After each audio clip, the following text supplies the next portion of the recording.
Cruise నౌకలో అరుదైన virus కలకలం సృష్టిస్తుంది. దాంతో అందులో ఉన్న ప్రయాణికులు సముద్రంలో సహాయం కోసం ఎదురు చూస్తూ ఉన్నారు.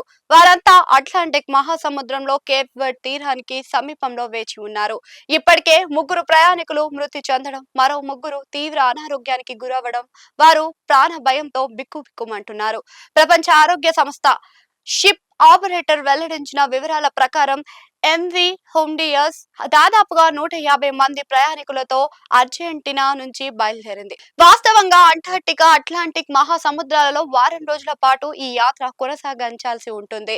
అయితే అంతలోనే వైరస్ వ్యాప్తి చెందడంతో కేప్ వర్డ్ తీరంలోనే వచ్చిన తర్వాత సహాయం కోసం నౌక నుంచి స్థానిక అధికారులను అభ్యర్థన వెళ్ళింది.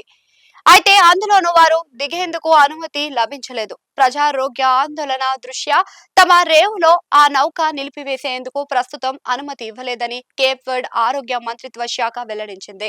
తమ తీరానికి దూరంగా సముద్ర జలాలలో అది నిలిచి ఉందని పేర్కొంది.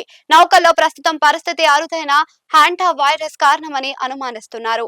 ఇది ఎలుకల ద్వారా వ్యాప్తి చెందుతుందని, ఇది ఒకరి నుంచి మరొకరికి సోకే ప్రమాదం ఉందని గతంలోనే ప్రపంచ ఆరోగ్య సంస్థ వెల్లడించింది.